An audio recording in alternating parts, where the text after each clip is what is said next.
Assalamualaikum warahmatullahi wabarakatuh. Saya Farid Hidayatullah, NIM 180441141 dari kelas 6 gabungan 1 SIK. Baiklah, di sini saya akan menjelaskan mengenai informasi geospasial. Langsung saja. Informasi geospasial menurut Undang-Undang Nomor 4 Tahun 2011 tentang Informasi Geospasial, Pasal 1-4, spasial adalah aspek keruangan suatu objek atau kejadian yang mencakup lokasi, letak, dan posisinya. Geospasial atau ruang kebumian didefinisikan sebagai aspek keruangan yang menunjukkan lokasi, letak, dan posisi suatu objek atau kejadian yang berada di bawah, pada atau di atas permukaan bumi yang dinyatakan dalam sistem koordinat tertentu. Data geospasial atau DG adalah data tentang lokasi geografis, dimensi atau ukuran, atau karakteristik objek alam atau buatan manusia yang berada di bawah, pada, atau di atas permukaan bumi.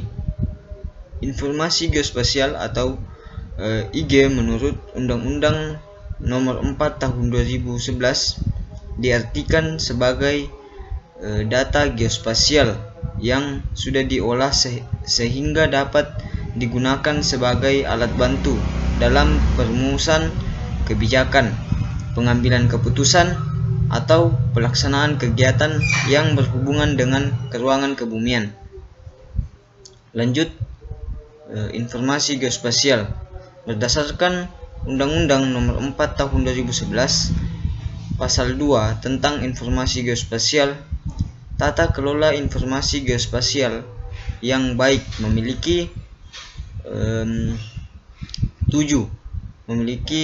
bagian, yaitu kepastian hukum, keterpaduan, kemutakhiran, keakuratan, kemanfaatan, dan demokratis. Lanjut, informasi geospasial dasar. Pada informasi geospasial dasar ada 4, yaitu jaringan kontrol geodis, pemetaan rupa bumi dan topomini, pemetaan kelautan dan lingkungan pantai, dan pemetaan batas wilayah. Nah, jaringan kontrol geodis merupakan titik-titik kontrol geodis yang digunakan sebagai kerangka acuan posisi tertentu sebagai informasi geospasial yang terdiri dari 3 bagian, yaitu jaringan kontrol horizontal nasional digunakan sebagai kerangka acuan posisi horizontal 2 dimensi bagi informasi geospasial. Yang kedua, jaringan kontrol vertikal nasional digunakan sebagai kerangka acuan posisi vertikal bagi informasi geospasial. Yang ketiga, jaringan kontrol gaya berat dan pasang surut laut digunakan sebagai acuan dalam penentuan posisi vertikal dan sistem referensi ketinggian. Contohnya sebagai gambar di bawah ini. Nah, lanjut, pemetaan rupa bumi dan topomini. Yang pertama, pemetaan rupa bumi.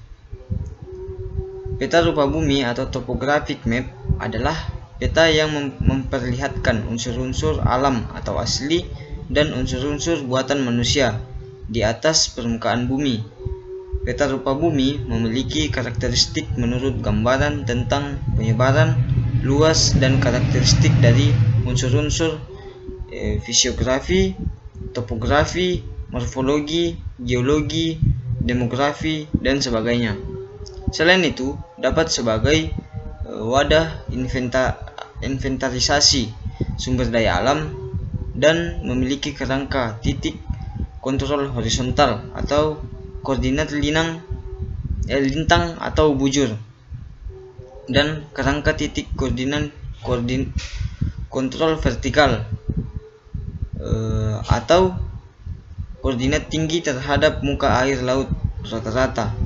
Peta rupa bumi dapat dibedakan menjadi beberapa kelompok berdasarkan atas skalanya, yakni skala 1:1 juta, skala 1:500.000, skala 1:250.000, skala 1:100.000, skala 1:50.000, skala 1:25.000, dan skala 1:10.000.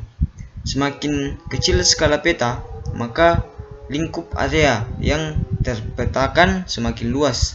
Demikian sebaliknya, semakin besar skala peta, ruang lingkup area yang terpetakan semakin kecil. Skala peta juga dapat memberikan informasi tentang tingkat kedetailan isi peta. Semakin besar skala, tingkat kedetailannya semakin tinggi. Demikian sebaliknya. Lanjut. Nah, ini contoh peta rupa bumi pada lokasi di Kota Palopo, skala 1:50.000.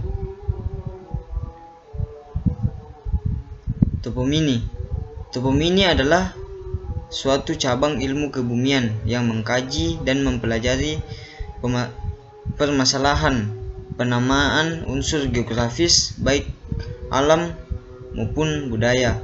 Topomini meliputi pembakuan nama unsur geografis, alam, dan budaya, penulisan, ejaan, pengucapan atau fonetik, sejarah penamaan, dan korelasi nama dengan sumber daya sebuah unsur geografi.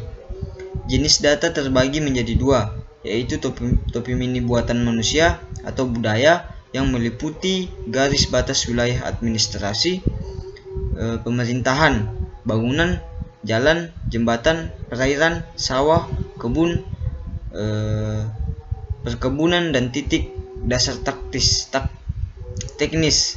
Selain itu, terdapat data topomini alam yang meliputi sungai, danau, rawa, padang pasir, padang lialang, dan padang rumput. Nah, lanjut.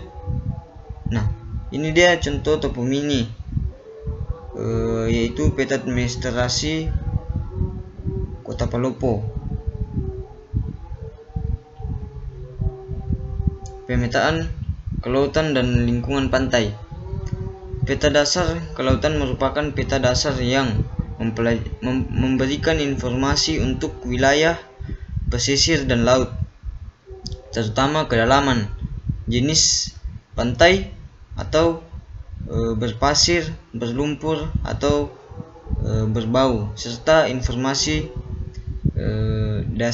dasar lainnya yang terkait dengan navigasi dan administrasi di wilayah laut sebagai acuan untuk peta tematik kelautan. Nah,